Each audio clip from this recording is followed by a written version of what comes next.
اگرچہ میں اس موضوع پہ تقریریں کر چکا ہوں، لیکن آج پھر اس گفتگو کے حوالے سے بات چیزیں تازہ کرتا ہوں۔ اس وقت عالمی سطح پر یہودی جمع عیسائی بریکٹ میں کر لیجیے، اور امریکہ جمع یورپ یہ بریکٹ میں کر لیجیے، ان کا اندر معاملہ کیا ہے؟ اصل جو ہے اس میں پیچھے مائنڈ ہے، ماسٹر مائنڈ، سازشی ذہن، وہ یہود کا ہے۔ باقی عیسائی اعلی کار بن گئے ہیں۔ جو 100% اعلی کار ہے یہود کا وہ پروٹیسٹنٹس ہیں۔ پروٹیسٹنٹزم یہود ہی نے پیدا کرایا تھا، یہود ہی نے یورپ کے اندر سود کا رواج شروع کروایا، ورنہ سود حرام تھا وہاں پر بھی، یوزری بھی اور کمرشل انٹرسٹ بھی، دونوں حرام تھے، یہ یہودیوں نے کروایا۔ اور پھر پہلا بینک بنوایا ہے انگلستان کے اندر، بینک آف انگلینڈ، اور جو پوپ کے خلاف بغاوت کرائی تو پہلی بغاوت ہوئی انگلستان کے اندر، جو چرچ آف انگلینڈ علیحدہ ہو گیا پوپ سے، اور اسی کو یہودیوں نے قرار دیا یہ ہمارا ماڈرن اسرائیل ہے، یہ اسرائیل ہمیں دیا ہے گاڈ نے، یہ جو ہے برطانیہ۔ اس کے کچھ عرصے کے بعد یہی جو ہے ایکسوڈس ہوا ہے، اور وہ امریکہ میں جا کے آباد ہوئے۔ لہذا امریکہ کو بھی جیوز نے کہا ہے دس از اندر اسرائیل، یہ ہے ہمارے اصل اسرائیل، ماڈرن اسرائیل یہ ہے، اس لیے کہ جو انہیں وہاں پر اقتدار حاصل ہوا ہے، جو قوت حاصل ہوئی ہے، جس قدر دولت انہوں نے وہاں جمع کی ہے، وہاں کے جس طریقے سے جکڑ لیا ہے حکومتوں کو، فرنگ کی رگے جہاں پنجے یہود میں ہے۔ ٹھیک 100 سال پہلے علامہ اقبال یہ مشاہدہ کر کے آ گئے تھے یورپ میں، اور کون دیکھنے والا تھا کہ وہاں کیا ہو رہا ہے، بیہائنڈ دی سین کیا ہے، سامنے کیا ہے، پردے کے پیچھے کیا ہے۔ فرنگ کی رگے جہاں پنجے یہود میں، اس وقت فرنگ کا امام تھا برطانیہ، یہ وہ سلطنت تھی جس پر سورج کبھی غروب نہیں ہوتا تھا۔ آج وہ فرنگ کا امام امریکہ ہے، یہ برطانیہ تو اب وہ جو ایک نظم ہے کہ بچپن میں پڑھی تھی، London Bridge is going down going down going down, اس کی مثال ہے۔ برطانیہ کی تو کوئی حیثیت ہی نہیں ہے، ورلڈ پاور کی حیثیت نہیں ہے، وہ تو چھوٹا بھائی اس نے بنا رکھا امریکہ نے اپنا، تو اس حیثیت سے جو ہے اس کی کوئی حیثیت ہے، ورنہ کوئی اور حیثیت نہیں۔ بہرحال ان دونوں میں یہ ہے کہ پیچھے ماسٹر مائنڈ، سازشی ذہن، پلاننگ، اسکیم ساری یہودیوں کی، اعلی کار امریکہ سب سے بڑھ کر، اس کے بعد برطانیہ ہے، اور اس میں اصل پروٹیسٹنٹس، ان میں بیپٹسٹ، ان میں اس سے بھی آگے بڑھ کر ایونجلسٹ، جن کو کہتے ہیں بورن اگین کرسچنس، جن کو کہتے ہیں نیو کنزرویٹو کرسچنس، یہ تمام اصطلاحات آپ اخبارات میں پڑھتے ہوں گے، ان کو گروپ کرنی ہے۔ یہ اصل اعلی کار، ان کو ایک نیا نام دیا گیا ہے کرسچین زائنسٹ۔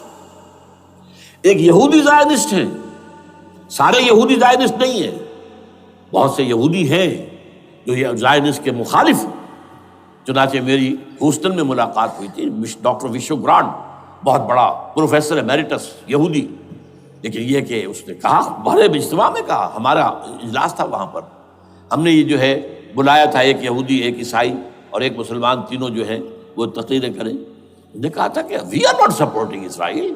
اس نے وہ عیسائی جو آیا ہوا تھا پروفیسر، اس کی طرف they are supporting Israel, we are not supporting Israel. اسی طرح میری جو ہوئی تھی round table conference, round table, اس میں ایک یہودی پروفیسر تھے، وہ ہسٹری کے پروفیسر، میں نام بھول رہا ہوں ان کا، انہوں نے کہا آئی ایم اینٹی زائنزم، میں زائنزم کے خلاف ہوں۔ تو زائنزم جو ہے اصل میں ایک سیکولر یہودیوں کی تحریک ہے، اور اس کے سب سے بڑے سپورٹرز کرسچین زائنسٹ وہ امریکہ میں بیٹھے ہوئے۔ تو یہ ہے صورتحال۔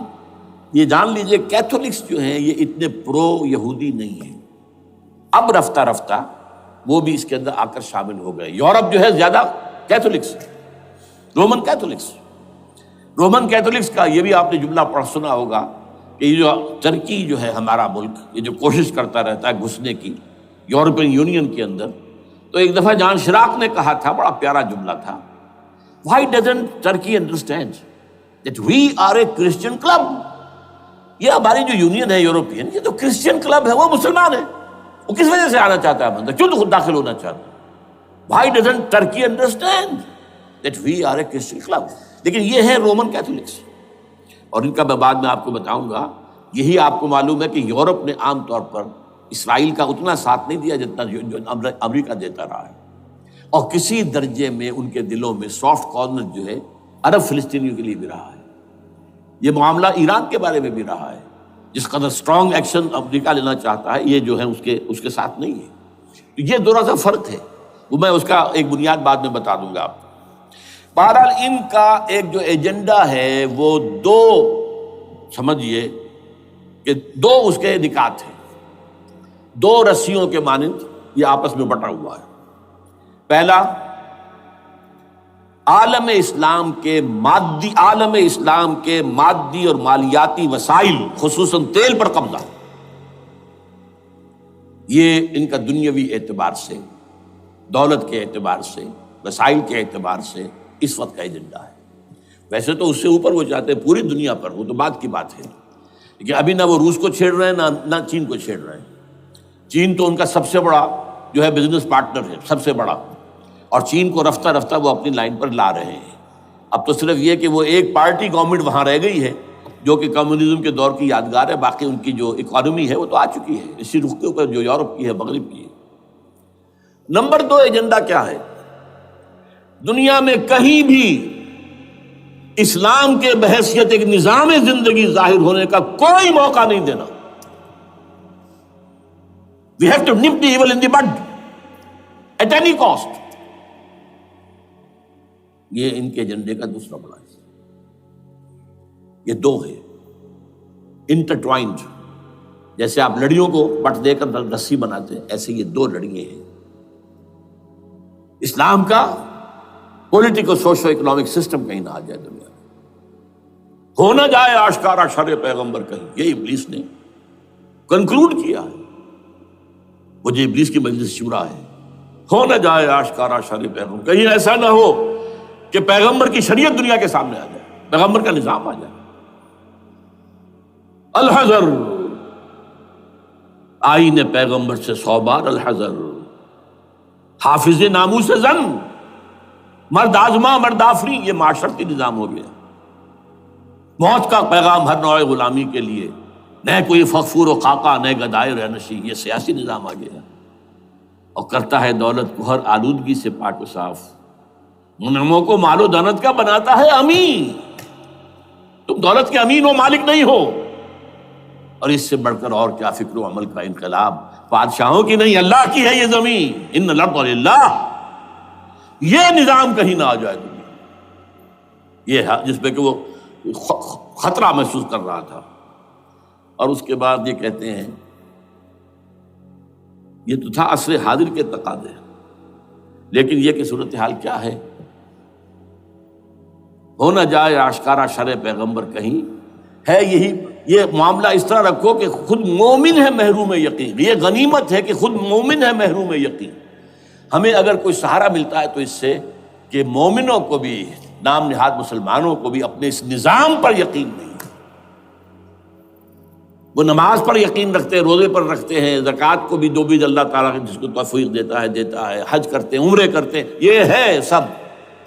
لیکن یہ کہ یہ غنیمت ہے، چشم عالم سے رہے یہ پوشیدہ یہ آئین تو خوب. وہ ابلیس کہتا ہے کہ یہ آئین چشم عالم سے پوشیدہ رہنا چاہیے.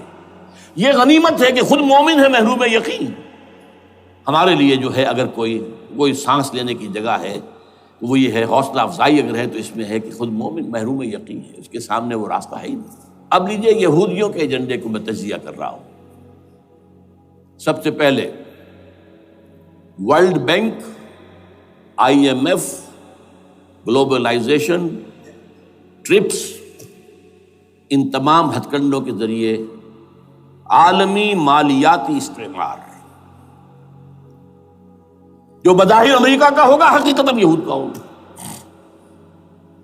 یہودیوں کے نزدیک پوری نوع انسانی حیوانوں کے مانند ہے. They are not human beings. They are goyams. They are Gentiles. یہ انسانی شکل میں حیوان ہیں، اور جیسے حیوانوں کو ایکسپلائٹ کرنا، استعمال کرنا انسانوں کا حق ہے. گھوڑے کو آپ باندھتے رہے ہیں نا ٹانگے کے آگے، اور بیلوں سے آپ ہل جتواتے رہے ہیں، تو جیسے یہ حق ہے ایسے ہمارا حق ہے پوری دنیا کے جو ہے وسائل ان کو کھینچے. ہاں جیسے گھوڑے اور بیل کو بھی کچھ نہ کچھ دانا تو ڈالنا پڑتا ہے، چارہ تو دینا پڑتا ہے، تو ان کو بھی کچھ دو. یہ پوری نوع انسانی ورکرز بن کر رہ جائے، حیوان بن جائیں، بالکل شہوت کے غلام بنا دو انہیں، اخلاقی اقدار کا بیڑا غرق کر دو، خاندانی نظام کو تہوبالا کر دو. یہ باقاعدہ جو protocols of the elders of the Zion تھے ان سب میں موجود ہے لکھا ہوا، جو 1897 میں انہوں نے پاس کیا اپنا پروگرام بیسل میں، سوئٹزرلینڈ کا ایک شہر ہے. Protocols of the elders of the Zion. ان کو حیوان بنا دو، بس حیوانوں سے کام لیتے رہو. ہاں ان کی کمائی کا کچھ حصہ ان کے لیے چھوڑ دو، وہ بھی زندہ رہیں، وہ بھی آخر کام کیسے کریں گے، اور اصل جو ہے ملائی کھینچ دو اپنے اس نظام کے ذریعے سے. World Bank, IMF، stock exchange, TRIPS, globalisation, اس کے ذریعے سے عالمی مالیاتی استعمار. نمبر 2، ایک ہے ان کا ایجنڈا، یہ تو عالمی ہے. دوسرا ایجنڈا کیا ہے؟ وہ لوکل ہے. وہ کیا ہے؟ گریٹر اسرائیل کا قیام، جس میں مصر کا سارا زرخیز علاقہ شامل ہوگا، جو ڈیلٹا کا علاقہ کہلاتا ہے اس کا، جہاں کے اس وقت کے بادشاہ نے، حضرت یوسف علیہ السلام کے زمانے کے بادشاہ نے، وہ فرعونہ کے خاندان میں سے نہیں تھا، وہ عرب تھا. عربوں ہی سے کسی وقت کوئی قوم آئی تھی جو کہ مصر پر قابض ہو گئی تھی. اس نے حضرت یوسف کے خاندان کو لا کے وہاں آباد کیا. بہترین جشن کا علاقہ کہلاتا ہے، بہترین. وہ کہتے ہیں ہمارا ہے، ہم رہے وہاں پر کئی سو برس تک رہے. عراق ہمارا ہے، وہاں ہمیں قید میں رکھا گیا، نبوکدنضر دے گیا تھا. عرب کا شمالی حصہ جو ہمارا ہے، وہاں خیبر میں یہودی قلعے تھے، اور وہاں مدینے کے اندر جو ہے 3 قبیلے یہودی تھے جنہیں محمد نے صلی اللہ علیہ وسلم وہاں سے نکال باہر کیا تھا. یہ جارڈن یہ ترکی کا بھی کچھ حصہ ہمارا ہے. باقی پورا لبنان اور پورا فلسطین، یہ سب اس کے اوپر بنے گا ایک greater Israel. This is there local agenda. اور اس کے لیے ضروری ہے ایک بہت بڑی جنگ. ایسے آسانی سے نہیں ہو جائے گا. آرمگیڈون، جس کو حضور نے فرمایا الملحمۃ العظمی، الملحمۃ الکبریٰ، بہت بڑی جنگ، جس کی خوفناکی اور تباہ ناکی کا اندازہ اس سے کیجیے. حضور فرماتے ہیں کہ اگر ایک باپ کے 100 بیٹے یا ایک دادا کے 100 پوتے ہوں گے تو ان میں سے 99 ختم ہو جائیں گے، ایک بچے گا. اور ایک جگہ فرماتے ہیں اتنی اموات ہوں گی، اتنی لاشیں ہوں گی کہ ایک نفاست پسند پرندہ جو ہے، جو گندگی پہ نہیں اترنا چاہتا. ایک تو ہے یہ کوے، چیلیں، گدھ، وہ تو گندگی ہی کی تلاش میں ہے مردار کھانے کے لیے، وہ تو لاشوں کو نوچ رہے ہوں گے. وہ پرندہ جو ہے نفاست پسند پرندہ، وہ نہیں اتر سکے گا، اڑتا اڑتا چلا جائے گا، لیکن لاشوں کا سلسلہ ختم نہیں ہوگا، یہاں تک کہ تھک ہار کر لاشوں پر گر جائے گا. یہ دور نہیں ہے، اس لیے کہ اس پر متفق ہیں یہودی بھی اور عیسائی. پروٹسٹنٹس، عیسائی اس کے اوپر پوری طرح متفق ہیں. آرمگیڈون، جسے آپ 3rd ورلڈ وار کہہ لیں، الملحمۃ العظمیٰ کہہ لیں، الملحمۃ الکبریٰ کہہ لیں حضور کے الفاظ میں، یہ آئے گی. اس کے نتیجے میں گریٹر اسرائیل بنے گا.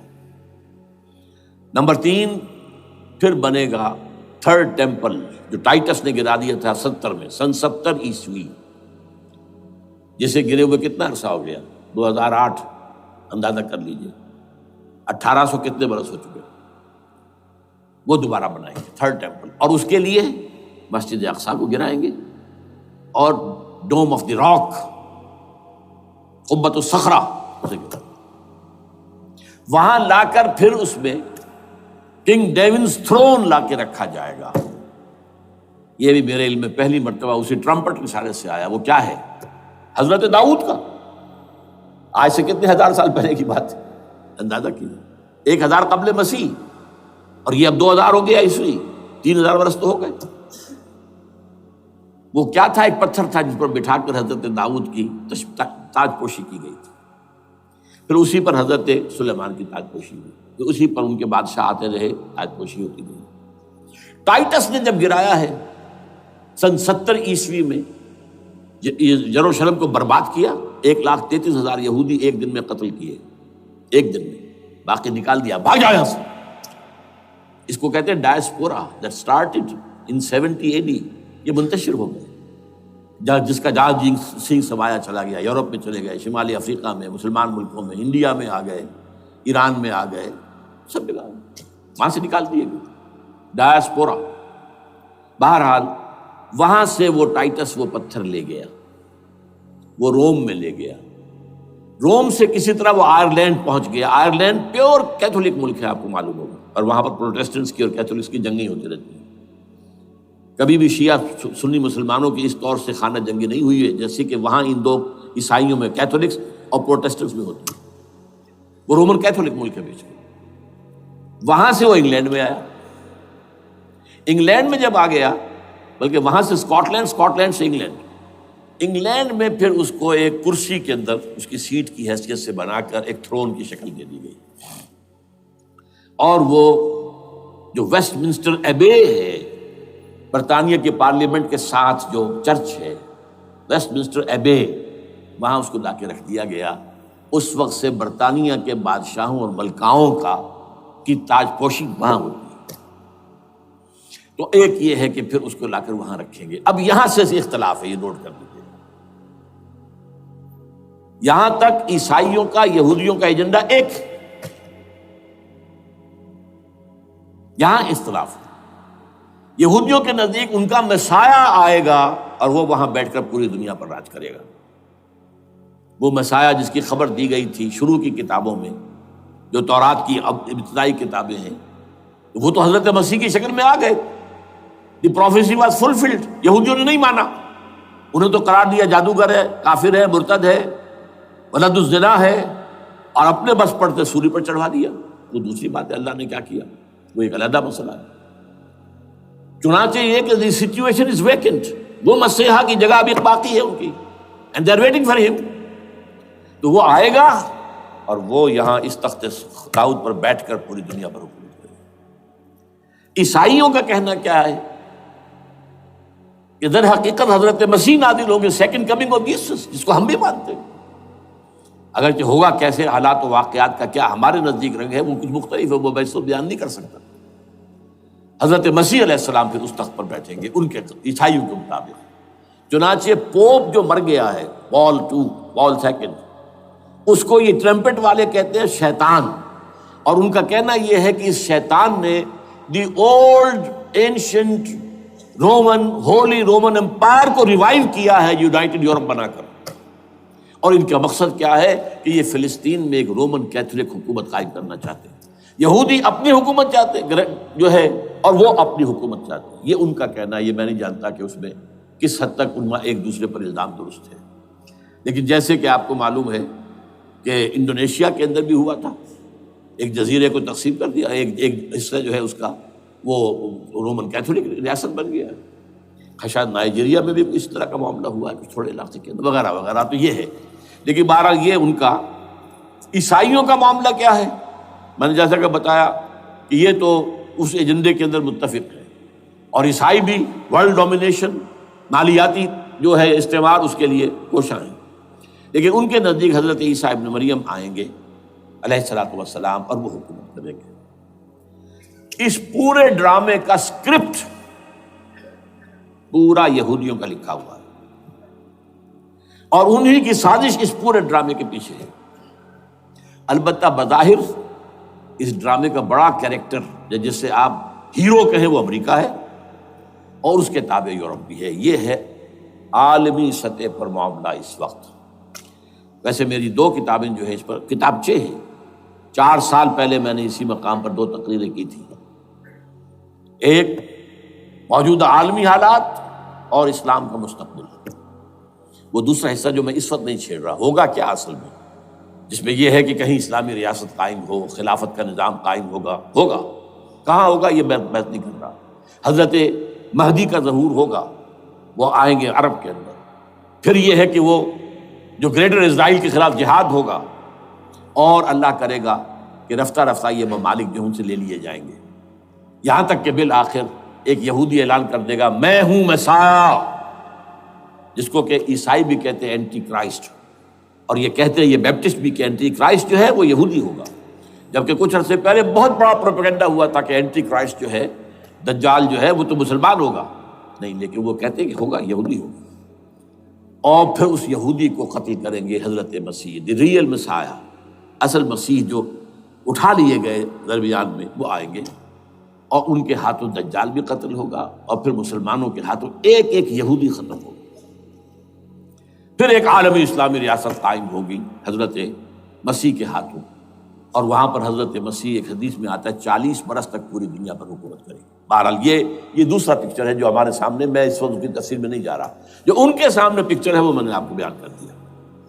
اب اس میں تجزیہ کیجئے افغانستان پر حملے کا اصل سبب، جو میں نے دو بتایا نا، دو لڑیاں ہیں ان کے ایجنڈے کی، ایک اسلام کہیں ظاہر نہ ہو جائے، اسلام کا نظام ظاہر نہ ہو جائے، اور ایک مسلمانوں کے مالیاتی خاص طور پر تیل کے وسائل پر قبضہ۔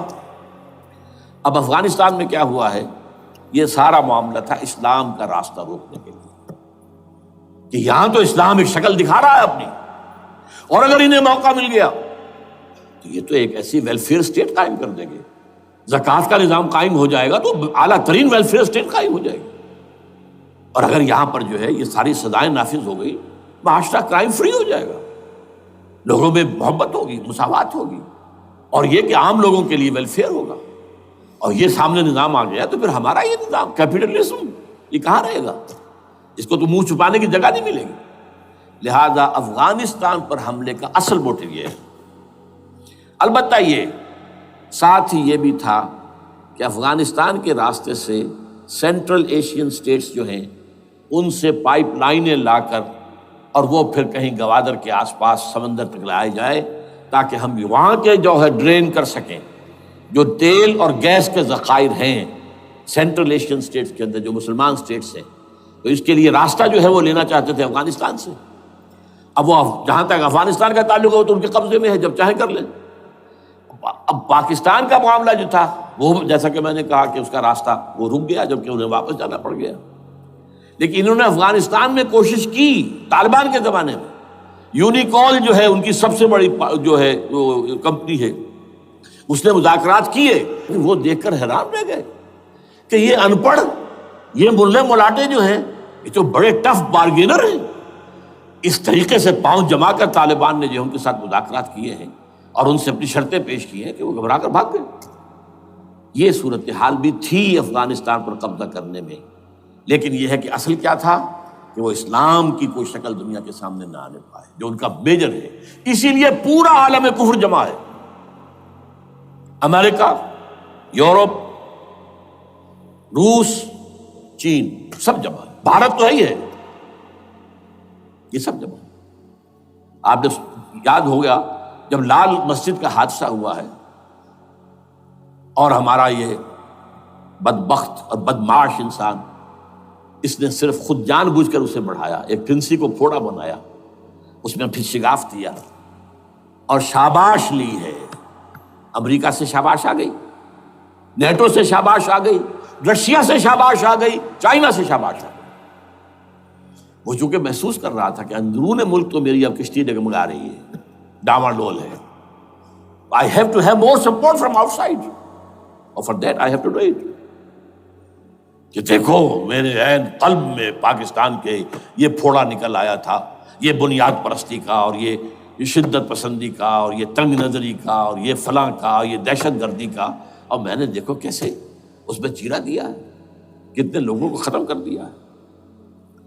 اچھا، اس میں یہ بھی ذہن میں رکھیے کہ افغانستان کے بارے میں یہودیوں کے علم میں ہے کہ حضور کی حدیثیں کیا ہے۔ حضور کی حدیث ہے یخرج من خراسان رایات سود، خراسان کے علاقے سے کالے جھنڈے لے کر فوجیں چلیں گی، لا یردھا شیء، کوئی طاقت ان کو رخ نہیں موڑ سکے گی، حتیٰ تنصب ایلیا، یہاں تک کہ وہ آ کے بیت المقدس میں جھنڈے گاڑ دیے جائیں۔ دے نو اٹ، یہ جان لیجیے، یہ لوگ پڑھے لکھے لوگ ہیں۔ میں آپ کو ایک واقعہ سناتا ہوں۔ جب 1967 میں یہودیوں کو فتح ہوئی بہت بڑی، اور پورا یروشلم اب ان کے قبضے میں آ گیا، ایسٹ یروشلم جو کہ ابھی جارڈن کے قبضے میں تھا، تو جب موشے دایان تھا وہ کانا، وہ داخل ہوا فاتح کی حیثیت سے، تو اس کے ساتھ ایک ربائی تھا بہت بڑا، چیف ربائی یہودیوں کا بہت بڑا عالم، اور وہ رو پڑا، تھا تو فتح کا وقت، خوشی کا، رویا۔ So this is the beginning of the end, یہ الفاظ آئے اخبارات کے اندر. گویا کہ اب یہ آخری ڈرامہ جو ہے شروع ہو گیا ہے. وہ آخری ڈرامہ انہیں معلوم ہے ان کی تباہی پر ختم ہونا ہے. اس میں حضرت مسیح کے نزول کے بعد یہ ٹرمپٹ والا بھی لکھتا ہے کہ 80% یہودی قتل ہو جائیں گے، اور میں سمجھتا ہوں کہ 20% اگر صحیح ہے اس کی بات تو وہ ہوں گے جو اب حضرت مسیح پر ایمان لے آئیں گے. باقی 80% اپنے اس کفر پر اڑے رہیں گے اور قتل ہوں گے. اسی طرح حضور کی ایک حدیث ہے کہ جب یہودیوں کا قتل عام ہو رہا ہوگا، اگر مسلمان قتل کریں گے تو اگر کسی درخت کے پیچھے یہودی چھپا ہوگا تو درخت پکارے گا، اے مسلمان، یا عبداللہ آؤ ادھر، یہ میرے پیچھے یہودی چھپا ہوا، قتل کرو اسے. کسی پتھر کے پیچھے چھپے گا تو پتھر بولے گا سوائے ایک درخت غرقد کے، کہ غرقد یہودیوں کے درخت ہے، وہ پناہ دے گا. اور آج اسرائیل میں سب سے بڑی پلانٹیشن غرقد کی ہے. They know it. اسی لیے افغانستان، خراسان، یہ افغانستان کا ہارٹ ہے افغانستان. اور یہ بھی جان لیجئے ہمارا جو مالاکنڈ سے اوپر کا علاقہ ہے یہ بھی خراسان کا حصہ ہے، اولڈ خراسان، جیسے گریٹر خراسان کہا جاتا ہے ہسٹری میں. ایک میں نے ایرانی سے پوچھا تھا اس کے بارے میں تو اس نے کہا خراسان ہمارا ایک صوبہ ہے. میں نے کہا وہ تو مجھے معلوم ہے، جس کا دارالخلافہ مشہد ہے اور یہ ان کا مقدس شہر ہے، وہ تو اسے مکے کی طرح سمجھتے ہیں. بہرحال میں نے کہا میں پوچھ رہا ہوں پرانا خراسان بزرگ، تو خراسان بزرگ کا انہوں نے بتایا پورا افغانستان اس میں شامل. اور پھر یہ اسٹیٹس جو ہیں سینٹرل ایشین اسٹیٹس اور ایران کا ایک حصہ اور پاکستان کا ایک حصہ، یہ جو مالاکنڈ کہلاتا ہے. اور یہ بڑی معنی خیز بات ہے کہ وہیں مالاکنڈ سے تحریک چلی ہے جو اصل تحریک ہے طالبان پاکستان، وہ سوات سے چلی ہے. بہرحال اس وجہ سے، اس پہلو سے یہ جو ہے افغانستان پر حملے کا سب سے بڑا سبب وہ تھا. دوسرا جو تھا وہ یہ کہ ان کو جو پائپ لائن لے کے آنی تھی اس کے لیے، لیکن وہ ظاہر بات ہے کہ اس میں جو ہے جو طالبان نے وہ ان کی چکمے میں نہیں آئے.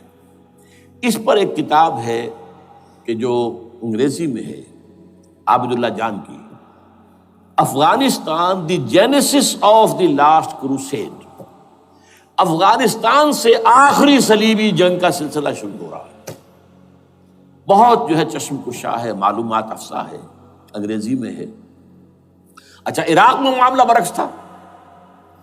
عراق میں تیل کا معاملہ بھی تھا تو وہ صرف امریکہ کا تھا. جو یورپ ہے وہ زیادہ تر کیسپین کے ایریا کے تیل کی طرف نگاہیں رکھتا ہے. یہ جو ہے یہ اصل میں سارا جو ہے یہ امریکہ کا معاملہ ہے. اور دوسری طرف یہ کہ یہاں کو مذہبی سلسلہ نہیں تھا، حالانکہ تھا، وہ یہودیوں کا تھا. وہ کیا تھا؟ Extension, first step towards the establishment of Greater Israel. یہ بات اچھی طرح سمجھ لیجیے.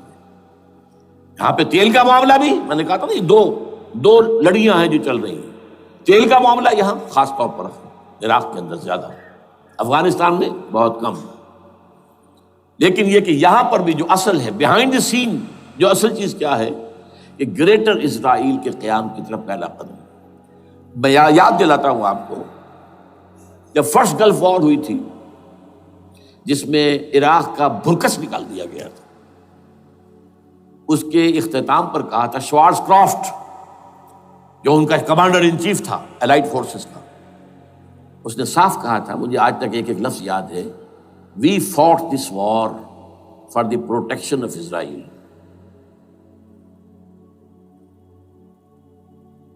اور اب جو ابھی ہوا معاملہ، جب صدام گرا ہے، اس کا مجسمہ بھی گرا ہے، تو اس کے بعد وہ شخص، وہ بدبخت، وہ خبیث جو ابھی پڑا ہوا کومے میں، شیرون نے کہا تھا ان قریب عراق پر ہماری حکومت ہوگی.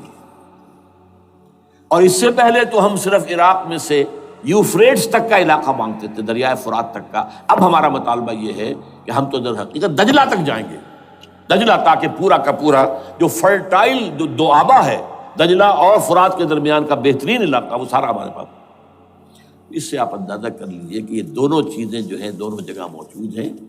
وہاں مذہبی زیادہ ہے افغانستان کا، لہذا یہاں بہت بڑی جو ہے کولیشن بن گئی. عراق میں تو وہ کولیشن نہیں بن سکی. یورپ بھی ساتھ نہیں آیا، امریکہ had to go it alone, اسے کرنا پڑا ہے.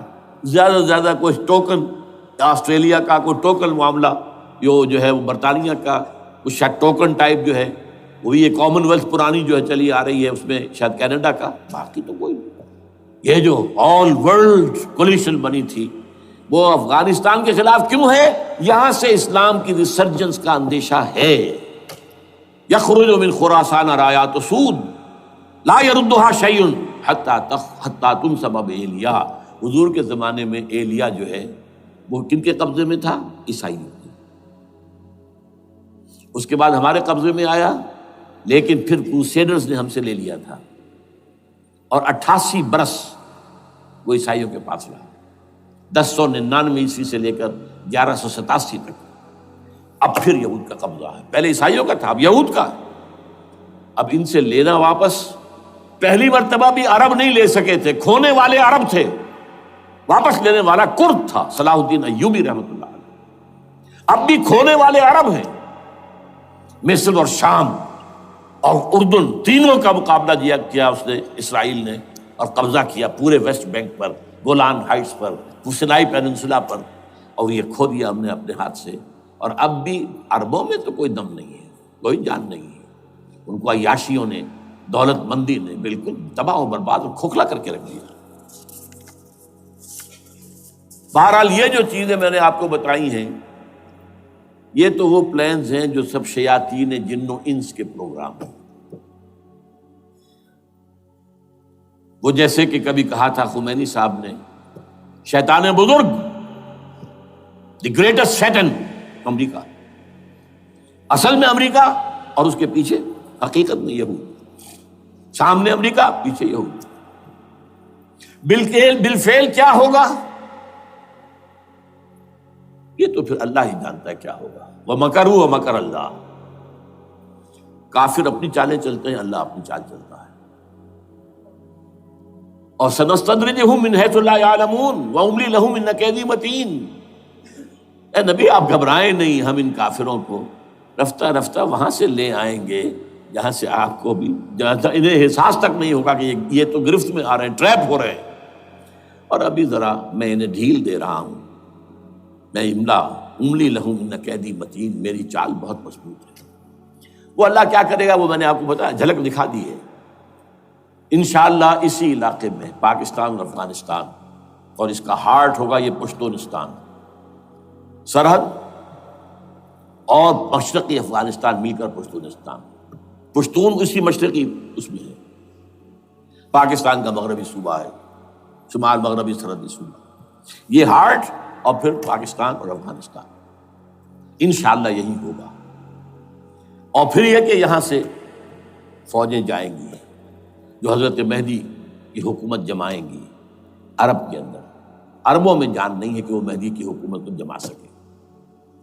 یخرج ناس من المشرق یؤتون للمہدی یعنی سلطان ہی، مشرق کی طرف کے کسی ملک سے فوجیں آئیں گی جو مہدی کی حکومت قائم کریں۔ عربوں میں دم نہیں۔ بہرحال ہوگا کیا، وہ میں نے کہا کہ یہ تو اللہ کے ہاتھ میں ہے۔ اب یہ کہ کرنا کیا چاہیے، یہ ہے میری تقریر کا آخری حصہ۔ دیکھیے ذوالفقار مرزا نے جو کچھ کہا اور سید قائم علی شاہ نے، میں خوشائند سمجھتا ہوں کہ طالبانائزیشن اور ہے، اسلامائزیشن اور ہے، ٹھیک ہے، تیری آواز مکے اور مدینے۔ طالبانائزیشن کے اندر کچھ بغیر تعلیم یافتہ، کچھ جذباتی، اس طرح کے لوگ بھی ہیں جن میں انتہا پسندی بھی ہے، جیسے کہ میں پہلے بیان کر چکا، افغانستان میں ہوا ہے، افغانستان کے اندر بھی رفتہ رفتہ وہ اپنی چیزوں سے نکل رہے تھے، نکل جاتے ہیں، لیکن موقع نہیں دیا گیا، نب دی ایول ان دی بڈ، ختم کر دیا گیا۔ اسی طرح ہمارے سرحدی صوبے میں جیسا کہ میں بتایا 3 قوتیں برسرکار ہیں، who knows it، کون کیا کہ۔ لیکن بہرحال یہ کہ پہلی بات یہ، اسلام اور پاکستان لازم و ملزوم ہیں۔ یہاں اسلام آئے گا تو یہ ملک رہے گا، نہیں آئے گا تو ختم ہو جائے گا، اس میں کوئی شک نہیں۔ میری 2 کتابیں پڑھ لیجیے اگر اللہ توفیق دے، ہمت دے، اسلام اور پاکستان، یہ سن 67-68 کی تحریریں میری ہیں۔ جینیسس آف پاکستان کیا تھا، how Pakistan came into existence, پھر یہ کہ میں نے استحکام پاکستان کے نام سے سن 85 کے اندر کتاب لکھی ہے، یہ دونوں کتابیں پڑھی ہیں۔ پاکستان کا کوئی جواز نہیں اگر یہاں اسلام نہ آئے، اور واقعتاً ہم جواز کھو چکے ہیں، یہ تو اللہ تعالیٰ ہمیں مہلت دے رہا ہے۔ لیکن اب یہ سمجھ لیجئے، یہ اللہ تعالیٰ کی طرف سے ایک خاص مہلت ہے، اور شاید آخری مہلت ہے جو ہمیں مل رہی ہے۔ یہاں اسلامائزیشن نہ ہوا تو یہ ملک نہیں رہے گا۔ میں یہاں آپ کو ایک شعر سنا دوں، ہے تو ایک ایسی شخصیت کا جو کچھ کنٹروورشل بھی ہو گئی، بعد میں بدنام بھی ہو گئی۔ ایک زمانے میں جماعت اسلامی کے بڑے مخلص کارکن تھے وہ، مولانا کوثر نیازی۔ انہوں نے ایک بڑا تلخ شعر کہا تھا، اسلام کو اگر تیری فضا راس نہ آئے، اے میرے وطن تجھ کو کوئی آگ لگائے۔ ہمیں اسلام چاہیے، اور اسلام نہیں آئے گا تو یہ ملک نہیں رہے گا۔ کوئی زرداری، کوئی نواز شریف اس ملک کی بقا کی ضمانت نہیں دے سکتا۔ اس کی بقا ہے اگر تو اسلامائزیشن نہیں ہے۔ 61 سال کی ہماری بے وفائی اللہ کے ساتھ کیے ہوئے وعدے کی، اس کا ایک عذاب ادنا ہم جھیل چکے ہیں۔ 71 یاد کی، سن 71 پاکستان 2 لخت، 94,000 مسلمان پاکستانی بھارت کی قید میں بھیڑوں بکریوں کی طرح ہانک کر لے جائے گئے، ٹرکوں میں بھر بھر کر، جیسے کہ ڈیرہ غازی خان سے بھیڑیں بکریاں آتی ہیں لاہور میں ذبح ہونے کے لیے، کنسنٹریشن کیمپس میں۔ ہمارے ٹائیگر نامی جرنیل نے پیش کیا اپنا ریوالور، کتنے لوگ مارے گئے، کتنا فساد ہوا، مسلمان کے ہاتھوں مسلمانوں کا خون کتنا ہوا۔ یہ اللہ کا ایک خاص عذاب ہوتا ہے۔ میں نے وہ آیت آپ کو سنائی تھی، قل هو القادر على ان يبعث عليكم عذابا من فوقكم او من تحت ارجلكم۔ اے نبی سے کہہ دیجیے اللہ اس پر قدرت رکھتا ہے، جب چاہے تم پر کوئی عذاب اوپر سے بھیج دے، تمہاری زمین کے نیچے سے نکال دے۔ زلزلہ آیا تھا کہ نہیں؟ او یلبسکم شیعا، ایک تیسری شکل بھی ہے، نہ اللہ آسمان کو کوئی تکلیف دے نہ زمین کو، زمین پھٹے گی تو آدمی جائے گا نا اندر، بلکہ تمہیں گروہوں میں تقسیم کر کے، او یلبسکم شیعا فیذیق بعضکم بعض بعض، تو ایک دوسرے کی قوت کا ایک دوسرے کو مزہ چکھائے، تم خود ایک دوسرے کے گلے کاٹو۔ ہمیں کسی اور قوم کو تکلیف دینے کی ضرورت نہیں ہوگی، یہ کام ہمارے ساتھ ہو چکا ہے 1971 میں۔ بہرحال اب اس کے بعد بھی تاخیر تو ہماری جو کی تو ہے، اب ہم اس جگہ پر پہنچ گیا کہ شاید اب عذاب الاکبر آنے والا ہے۔ وہ آیت بھی میں نے شروع میں پڑھی تھی، وَلَنُذِيقَنَّهُم مِّنَ الْعَذَابِ الْأَدْنَىٰ دُونَ الْعَذَابِ الْأَكْبَرِ لَعَلَّهُمْ يَرْجِعُونَ۔ چھوٹا عذاب آیا سن 71 میں پاکستان، بہرحال مغربی پاکستان تو برقرار رہا، اس کا نام بھی پاکستان رہا۔ اب شاید بڑا عذاب آ رہا ہو، بلکنائزیشن جس کے نقشے جو ہیں دنیا میں شائع کیے جا چکے ہیں۔ اور اس اسلامائزیشن کے لیے جو میں کہہ رہا ہوں کہ اس کے بغیر یہاں پاکستان نہیں رہے گا، اس کے لیے اس کی جو دستوری، تدریجی، قانونی، پرامن اگر راستہ اختیار نہ کیا گیا تو ملیٹنسی بڑھے گی، یہ رکنے والی نہیں ہے۔ یہ جو اوپر کا جو علاقہ ہے، ایک ٹرائنگل ہے جس کا نقشہ کھینچا ہے ایک بہت بڑے مصری ادیب اور مورخ نے، شکیب ارسلہ ان کا نام تھا۔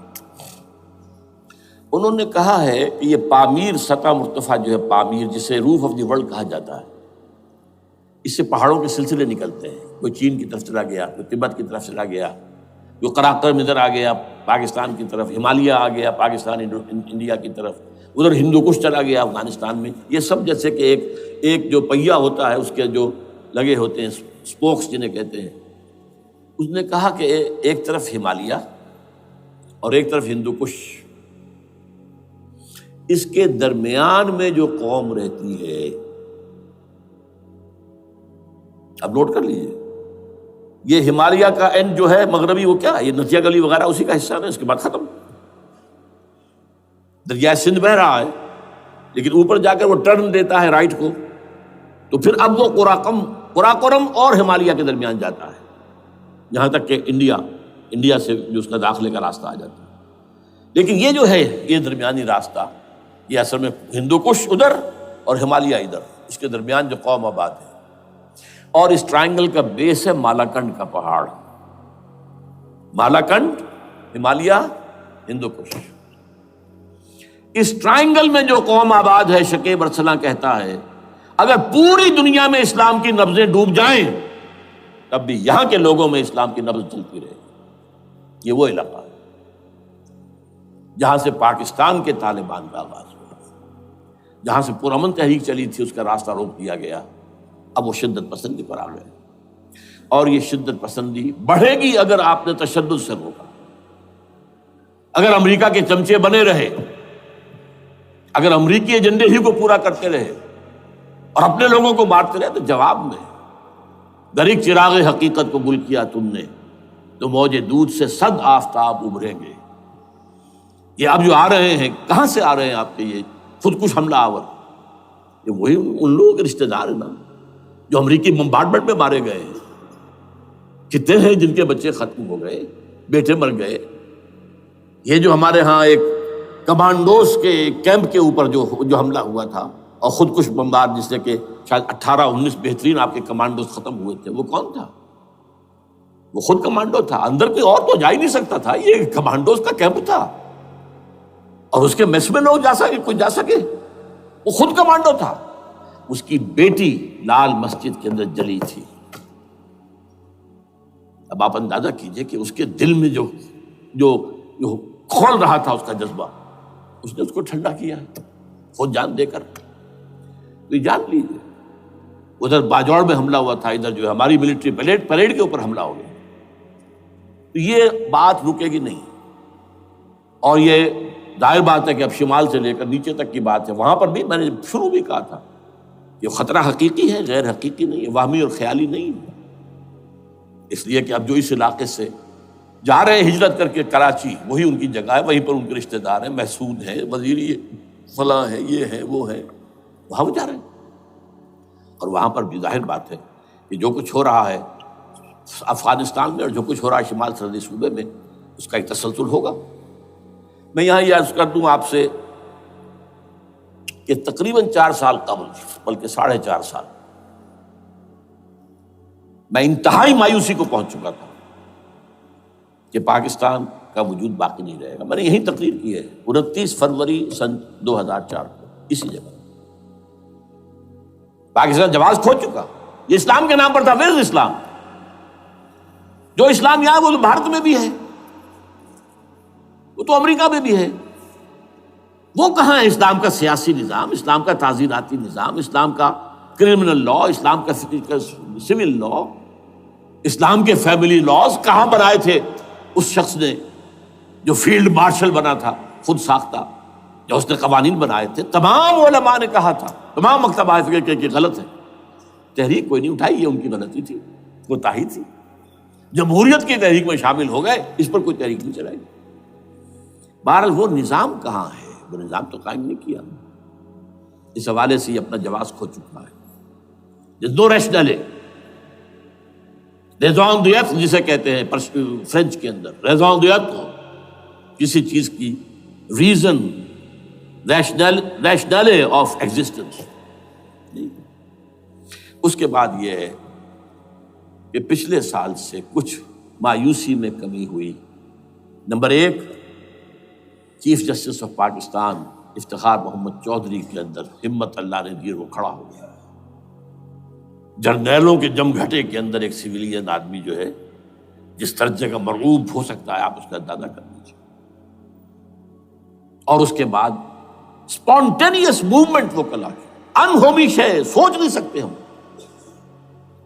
یہ موومنٹ جو ہے یہ کوئی اسٹریٹ ارچنز کی چلائی ہوئی نہیں ہے، یہ ہمارے ہاں کے گاموں ماجوں کی نہیں ہے، بلکہ یہ تو پڑھے لکھے لوگ، وکیل، کالے کوٹ، کالی ٹائیاں، پینٹ، یہ جو سختیاں جھیلی ہیں انہوں نے. ابھی تک وہ تحریک چل رہی ہے. اگر سے ظاہر بات ہے وقت گزرنے کے ساتھ ساتھ اس کی وہ تیزی اور تندی میں تو کمی آئی اور حکومت کو موقع ملا ان کے اندر کوئی رفت پیدا کرنے کا بھی. لیکن بہرحال ان دونوں چیزوں سے میری مایوسی میں قدرے کمی ہوئی. اب دوسری بات وہ تھی 18 فروری کے الیکشن کا پرامن طور پر منعقد ہو جانا۔ میں یہ سمجھتا تھا کہ جو اس کے اندر دخل اندازی ہے، رگنگ ہو گئی ہوگی، کیسے ممکن ہے پاکستان میں الیکشن ہو اور رگنگ نہ ہو؟ پھر تحریک چلے ہی چلے، کیونکہ تحریک تو چل رہی ہے پہلے سے، صرف اس کے اوپر تیل اور ڈالنا ہے نا، اور پھر بدامنی ہوئی ہو، اور پھر دونوں طرف گدھ بیٹھے ہوئے ہیں، the NATO forces in the west, Indian forces on the east, they will march into Pakistan، اور پاکستان کے ایٹمی دانت توڑ کر Pakistan will be put at the mercy of India، Bharat, now do whatever you like۔ Condoleezza Rice کا میں آپ کو بیان بتا سنا چکا ہوں، پاکستان کے مستقبل کا فیصلہ امریکہ اور بھارت بھی کرتا۔ بہرحال اب تیسری جو امید ہوئی ہے، یہ کل پرسوں میں جو ہوئی ہے، کولیشن جو ہے یہ ناکام ہوتی نظر آ رہی تھی، لیکن یہ کہ صدر کے مواخذے پر یا صدر کے خلاف جو ایک کارروائی ہو رہی ہے، اللہ کرے کہ وہ پوری ہو جائے، یا اس سے بھی بہتر ہے کہ وہ خود ہی استعفیٰ دے کر دفع ہو جائے۔ بہرحال یہ کہ اس سے بھی کچھ امید کا پہلو جو ہے پیدا ہوتا ہے۔ اب یہاں اسلامائزیشن کا پرامن، تدریجی اور اسلام اور دستوری اور قانونی طریقہ کیا ہے؟ وہ طریقہ کیا ہے؟ 1949 اور 50 میں جو عمل شروع ہوا تھا، جو اس کے بعد سے آج تک جو ہے ختم ہو گیا، اس کو اثر دور شروع کیا جائے، دوڑ پیچھے کی طرف اے گردش ایام کی۔ 49 میں کیا ہوا تھا؟ قرارداد مقاصد، وہ گویا کہ پاکستان میں نظام خلافت کی جڑ تھی جو رکھ دی گئی تھی کہ sovereignty belongs to Allah and whatever authority we have it's a sacred امانت، یہ تو اصل میں استعمال کی جائے گی یہ قوت کتاب و سنت کے دائرے کے اندر this is خلافہ، in essence it is خلافہ، خلافت کی بنیاد رکھ دی گئی۔ اس سے پہلے 48 میں سن 47 کی ایک تقریر کی وجہ سے جو غلط فہمی پیدا ہوئی تھی قائد اعظم کی 11 اگست کی، اس کا انہوں نے کراچی کی ہائی کورٹ بار ایسوسیشن میں جا کے کہہ دیا تھا، کچھ لوگ شرارت کے ساتھ یہ پروپیگنڈا کر رہے ہیں کہ پاکستان میں دستور شریعت پر مبنی نہیں ہوگا، یہ فتنہ ہے، غلط کہہ رہے ہیں، نفی کر دی تھی۔ اب یہ دوسری بات ہے کہ اندھوں کے اندھے جو ہیں وہ اس 11 اگست کی تقریر کو لیے پھرتے ہیں، اس کے ایک جملے کو، اور یہ اتنی کھلی بات جو کی، شریعت کا لفظ، شریعت، پاکستان کا دستور جو سمجھتا ہے کہ شریعت پر نہیں مبنی ہوگا وہ غلط کہتا ہے، وہ شریر ہے، شرارت پیدا کر رہا، یہ قائد اعظم کے الفاظ۔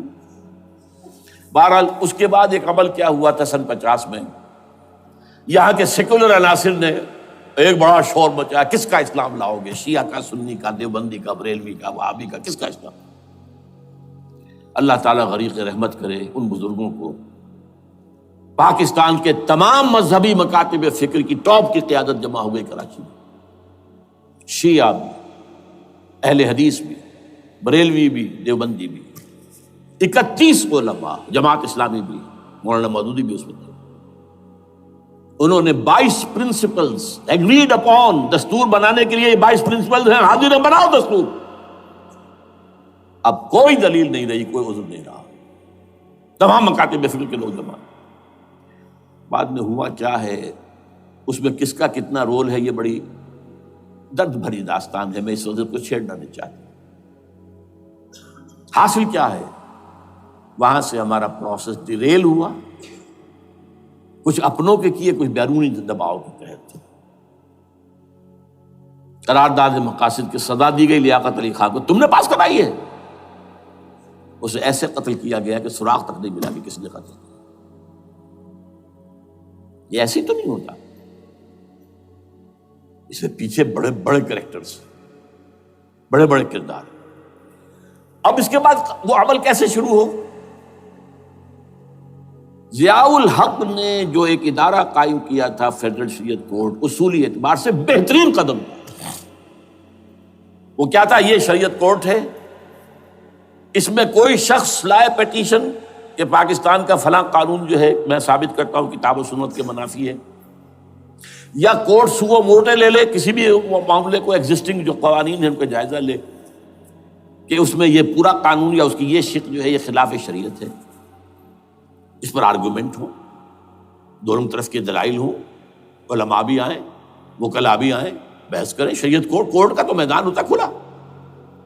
بالآخر اگر کورٹ فیصلہ دے دے کہ ہاں یہ ایگزسٹنگ قانون یا جو قانون قابل زیر غور ہے بننے جا رہا ہے یہ خلاف شریعت ہے یا جزوً شریعت کے خلاف ہے، تو وہ اسے کینسل کر دے گا اور کہہ دے گی کورٹ کہ اگر یہ مرکزی معاملہ ہے تو مرکزی حکومت، صوبائی معاملہ تو صوبائی حکومت، اتنی مدت میں 3 4 6 مہینے کے اندر اندر اس کی آلٹرنیٹ لیجسلیشن کر لے، جیسے ہی مہلت ختم ہوگی یہ قانون ڈیفنکٹ ہو جائے گا۔ اصولی اعتبار سے اس سے زیادہ صحیح اسکیم کوئی نہیں سوچ سکتا، آج بھی میں قائل ہوں، لیکن یہ بدبختی تھی اس شخص کی، ضیاء الحق کی، اس کو بالکل غیر مؤثر کر دیا، 2 ہتھکڑیاں پہنا دی، 2 بیڑیاں پہنا دی۔ کانسٹیٹیوشن آف پاکستان آپ کے دائرے کار سے خارج ہے، یہ سیکریڈ کاؤ ہے، ہاتھ نہ لگانا۔ جو جوڈیشل پروسیجرل لاز ہیں، ضابطۂ دیوانی، ضابطۂ فوجداری، یہ بھی تمہارے دائرے سے خارج ہے۔ مالی معاملات 10 سال تک خارج، اور فیملی لاز مستقل خارج۔ انا للہ و انا الیہ راجعون۔ اب کرنے کا کام کیا ہے؟ نمبر 1، فیڈرل شریعت کورٹ کے دائرے پر جو تحدیدات ہیں، لیمیٹیشن ختم کی جائیں یکسر۔ نمبر 2، اس کا سٹیٹس کم سے کم ہائی کورٹ کے درجے کا ہونا چاہیے۔ نمبر 3، اس میں جید علماء کو لا کر بٹھایا جائے، ان کی میجورٹی ہونی چاہیے، وکلاء بھی ہوں، جدید تعلیم کے، جدید قانون کے جاننے والے، لیکن علماء بھی ہوں۔ اگر آپ جید علماء کو لے آئیں گے تو پھر وہ جو عام مولوی ہے بیچارہ، وہ جو پوری طرح نیم خواندہ ہے یا نیم تعلیم یافتہ ہے، یا ہمارا عام آدمی ہے جو طالبان کے انداز کے اندر وہ شدت پسندی پر آ گیا ہے، اسے یہ اندازہ نہیں ہے کہ دین میں اہمیت کس شے کی اول ہے، پھر دوسری کون سی، سالوی شے کون سی ہے۔ اب اس کے بجائے علماء، جدید علماء، تمام جو ہے مسالک کے علماء اس میں شامل کیے جائیں۔ اس کے فیصلوں پر نظر ثانی کا کھلا موقع ہونا چاہیے، ایک دفعہ عدالت فیصلہ کر دے، نظر ثانی کا موقع ہونا چاہیے، اور کسی شہری کی طرف سے پیٹیشن آئے یا سو موٹو، وہ جائزہ لے اور ایک ایک کر کے قوانین جو ہے غلط ختم، ان کی جگہ پر لیجسلیشن پارلیمنٹ ہی کرے گی یا صوبائی اسمبلی کرے گی۔ کورٹ کا کام لیجسلیشن نہیں ہے، وہ یہ کہہ سکتا ہے یہ بھائی یہ معاملہ جو ہے شریعت سے تجاوز کر گیا ہے، یا فلاں جو قانون تم بنانے چلے اس کی یہ شق جو ہے شریعت کے خلاف ہے، بس فیصلہ یہ دے گی۔ ظاہر بات ہے لیجسلیشن اس کا کام نہیں، لیجسلیشن جو کرے گی آپ کی نیشنل اسمبلی کرے گی، آپ کی صوبائی اسمبلی کرے گی، لیکن وہ اس کا متبادل قانون لے آئیں اور پہلا قانون ختم ہو جائے گا۔ اچھا، اس عرصے کے دوران جو کونسل آف اسلامک آئیڈیالوجی پر ارب روپیہ خرچ ہوا ہے، اس کی رپورٹوں کے انبار لگ گئے ہیں، کسی ایک سفارش کو بھی آج تک پارلیمنٹ میں پیش نہیں کیا گیا، اور اس میں جید علماء رہے ہیں اور تمام مکاتب فکر کے علماء رہے ہیں۔ ان کی رپورٹوں کو رفتہ رفتہ پارلیمنٹ کے سامنے لایا جائے اور ان کے ذریعے سے نئی قانون سازی کی جائے۔ اگر آپ یہ قانونی دستوری راستہ کھول دیں گے اور تجدیداً اس طریقے سے Islamisation of laws of Pakistan ہو جائے تو ظاہر بات ہے کہ پھر جو دہشت گرد ہیں، دہشت پسند ہیں، جن کو آپ خطرہ کہہ رہے ہیں، خطرہ، طالبان آنند، طالبان آ گئے، طالبان آ رہے ہیں، اب ڈرو اور بچو اور مقابلے کی تیاری کرو اور اسلحہ تیار کرو، اگر یہ کام کریں گے تو پھر ظاہر بات ہے کہ وہ تو فساد ہوگا، اور فساد کا نتیجہ کیا نکلے وہ اللہ ہی بہتر جانتا ہے۔ لیکن یہ پروسیس جو میں نے بیان کیا ہے، اگر اس پر عمل ہو جائے تو یہ وہ پروسیس ہے جسے جنرل حمید گل نے کہا تھا کہ اگر ایسا ہو جائے تو یہ سافٹ ریولوشن ہوگا، بغیر تشدد کے، بغیر کسی اور کے۔ اگر نیت ٹھیک ہے اور اگر یہ واقعی جیسے قائم علی شاہ نے سمجھ لیا ہے اور جیسے کہ ذوالفقار مرزا نے سمجھ لیا ہے، اسلامائزیشن اگر اس کو سب سمجھ لے، زرداری بھی سمجھ لے اور نواز شریف بھی سمجھ لے اور سب سمجھ لے تو ظاہر بات ہے کہ پھر کسی توڑ پھوڑ کے بغیر، کسی اور بدامنی کے بغیر، کسی تشدد کے بغیر اسلامائزیشن یہاں ہو جائے تو سب کے دل خوش ہو جائیں گے، اور یہ سارا جو بھی تشدد ہے، یہ دہشت گردی ہے، اس کے راستے بند ہو جائیں گے۔ اگر ایسا نہیں کرتے تو غیر تعلیم یافتہ یا نیم تعلیم یافتہ، جن کو کوئی پورا تصور نہیں ہے، نہ دنیا کے حالات کا علم ہے، نہ شریعت کے جو اصل مصادر اور منابع ہیں، اصل سورسز، ان تک رسائی ہے، بس کچھ چیزیں سن رکھی ہیں۔ یہ تو معلوم ہے انہیں کہ داڑھی رکھنی ہے، سنت ہے، لیکن یہ کہ یہ فرض تو نہیں ہے بھائی، پھر اس کی کوئی خاص مقدار تو معین نہیں ہے، یہ تو نہیں جانتے۔ ویڈیوز ہیں، آڈیوز ہیں، ان میں گانے ہیں، اس میں آپ کو معلوم ہے کہ عریانیت ہے، جو بھی ویڈیوز ہیں، اور وہ تو ان کو جلائیں گے ان کی دکانوں میں۔ آپ تعلیم دے رہے ہیں لڑکیوں کو، وہ جانتے ہیں جو تعلیم آپ دینا چاہتے ہیں، آپ تو ڈانس کی تعلیم کو بھی وہاں پر نافذ کر رہے ہیں۔ آپ نے تو تعلیم کا شعبہ ہی دے دیا اسماعیلیوں کے ہاتھ میں، لہذا ان کا تو رد عمل ہوگا، ہوئے۔ اس کا راستہ اگر روکنا ہے تو اس پروسیس سے جو میں نے بیان کر دیا ہے، جس کو میں بیان کر رہا ہوں نہ معلوم کب سے۔ نواز شریف صاحب، ان کے والد میاں محمد شریف صاحب مرحوم، اور شہباز شریف صاحب اور عباس شریف صاحب چاروں میرے پاس آئے تھے، 2 دفعہ آئے تھے، اور میں نے یہ ترمیمی بل پیش کیا تھا جس کے آئٹم میں نے آپ کو گنوا دیے۔ بہرحال نہیں کیا کچھ انہوں نے، لیکن یہ کہ اگر یہ نہیں کریں گے تو یہ کہ دوسری طرف یہ سمجھ لیجئے اس وقت پاکستان کے دینی مدرسوں میں شدید تحریک چل رہی ہے۔ لال مسجد یہ ایک سمبل بن چکا ہے، یہ ایک علامت ہے، اور یہ ملیٹنسی کی طرف بہت بڑی تعداد میں، خاص طور پر جو طالب علم ہیں عربی مدارس کے، طالبان کی سورس یہی تو ہے نا، یہی تھے جن سے کہ افغانستان میں طالبان ابھرے تھے اور یہیں سے پاکستان کو ابھر رہے ہیں۔ ان کے اندر شدید لہر ہے، اور کوئی بہت بڑا فساد ہو گیا اگر خدا نہ خواستہ تو that will be the end of Pakistan.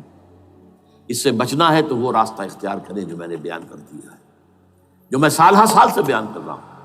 دستور کا ترمیمی بل بنا کر دیا ہے، اسے عام بھی کیا ہے۔ البتہ اس عرصے میں ظاہر بات ہے کہ ہم کیا کریں گے، ہمارا کوئی پروگرام کسی ملیٹنسی کے رہ جانے کا نہیں ہے، ہم اسے مفید نہیں سمجھتے بلکہ مضر سمجھتے، یہ کاؤنٹر پروڈکٹیو ہے۔ ہمارے سامنے پروگرام کیا ہے؟ سے نکاتی پروگرام، بڑے پیمانے پر دعوت ایمان بذریعہ قرآن، نمبر 1۔ میری تمام سرگزشت کھوئے ہوئوں کو جستجو، میری سرگزشت جو ہے 50 سال سے اسی میں ہے، قرآن کا پڑھنا، پڑھانا، سیکھنا، سکھانا، عام کرنا، اور الحمدللہ ایک بڑی ٹیم تیار کر دی ہے میں نے اللہ کے فضل سے، جو یہ کام کر رہی ہے۔ دعوت ایمان بذریعہ قرآن، اور جو ایمان واقعتاً لے آئیں، جس کا ثبوت ہوگا شریعت پر عمل، جس چیز پر عمل کیا جا سکتا اور نہیں کرتے تو آپ مجرم۔ ہاں ظاہر بات ہے اس سے ایک حصہ ایسا ہے جس پر آپ عمل نہیں کر سکتے جب تک کہ نظام نہ بدل جائے، چور کا ہاتھ میں نہیں کاٹ سکتا، آپ نہیں کاٹ سکتے، لیکن جتنے پر عمل ممکن ہے اس پر عمل۔ ایسے لوگوں کو آرگنائز کیا جائے، بیعت کا نظام، مسنون نظام، قرآن میں معصور، مسنون، منصوص، یہ سارا نظام اس کی بنیاد۔ ایک آدمی کا، وہ آدمی کہے کہ بڑھو تو بڑھو، وہ کہے کہ رک جاؤ تو رک جاؤ۔ نمبر 3، ان لوگوں کا تزکیہ، اور میں بتا چکا ہوں تزکیہ اور تربیت۔ تزکیہ کس بات کی؟ کوئی امنگ، کوئی ولولہ، کوئی مقصد، کوئی تمنا دل میں نہ رہے سوائے اللہ کی رضا کی۔ حکومت مطلوب نہ ہو، اقتدار مطلوب نہ ہو، مال و دولت مطلوب نہ ہو، اللہ کی رضا اور آخرت کی فلاح۔ ہر تمنا دل سے رخصت ہو گئی، حضرت مجذوب کا مصرع، اب تو آ جا، اب تو خلوت ہو گئی، اے اللہ تو آ جا میرے دل میں، میرے دل سے ہر تمنا نکل چکی ہے، خلوت ہے۔ اور تربیت کس کی؟ کہ تیاری ہو جائے اس بات کی کہ تن من دھن سب لگا دیں گے، جان بھی دے دیں گے جب موقع آئے۔ چوتھا کیا؟ کہ جب تک یہ تعداد کافی نہ ہو، یہ نہیں ہے کہ 150 آدمی لے کر کسی ایک جگہ پر کسی لال مسجد کو ہم مرکز بنا کر بیٹھ جائیں، نعرہ لگا دیں گے، ملک گیر جماعت، اور وہ بھی معتدل تعداد پہ، وہ جب تک نہیں ہوتی تو ہم یہی 3 کام کریں گے، یہی 3 کام کریں گے: دعوت ایمان بذریعہ قرآن، تنظیم